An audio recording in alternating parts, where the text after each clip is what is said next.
गणेश जी की कथा। एक बार भगवान गणेश बाल रूप में चुटकी भर चावल और चम्मच में दूध लेकर पृथ्वी लोक में निकले। वे सबको अपनी खीर बनाने को कहते जा रहे थे, पर सबने उनकी बात को अनदेखा किया। इसी दौरान एक गरीब बुढ़िया ने उनकी खीर बनाना स्वीकार कर एक भगोना चूल्हे पर चढ़ा दिया। इस पर गणेश जी ने घर का सबसे बड़ा बर्तन चूल्हे पर चढ़ाने को कहा। बुढ़िया ने बाल लीला समझते हुए घर का बड़ा भगोना उस पर चढ़ा दिया।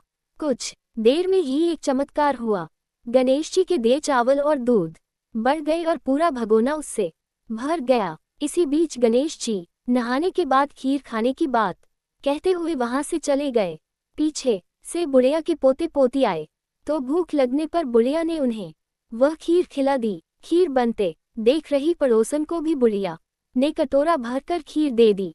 बेटे की बहू ने भी चुपके से एक कटोरा खीर खाने के साथ एक कटोरा खीर छिपा दी। आजा रे गणेशिया खीर खा ले।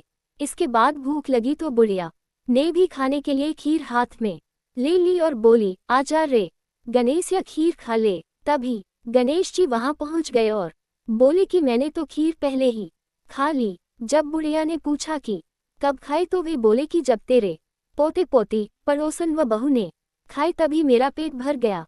इसके बाद जब बुढ़िया ने बाकी बची खीर के उपयोग के बारे में पूछा तो गणेश जी ने उसे नगर में बांटने को कहा। जब बुढ़िया ने खीर बांटी तो राजा को भी इसका पता लग गया। इस पर उसने बुढ़िया को अपने दरबार में बुला लिया। सारा माजरा जानकर उसने बुढ़िया का खीर का भगोना अपने पास मंगा लिया। पर राजा के महल में जैसे ही वो पहुंचा तो उसमें कीड़े मकोड़े व जहरीले जानवर गिर गए। ये देख राजा ने वह बर्तन वापस बुढ़िया को दे दिया, जो उसके घर ले जाते ही वापस पहले जैसा हो गया। इसके बाद बुढ़िया ने फिर गणेश जी से बची हुई खीर के उपयोग के बारे में पूछा तो उन्होंने झोपड़ी के कोने में गाड़ देने को कहा।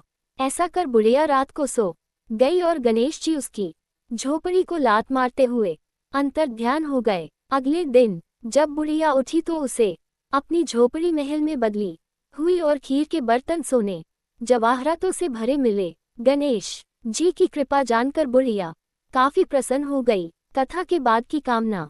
हे गणेश जी महाराज, आपने जैसा फल बुढ़िया को दिया वैसा सबको देना। कथा कहने वाले व हुंकार भरने वाले और आसपास के सुनने वाले सबके भंडारे भरे रखना।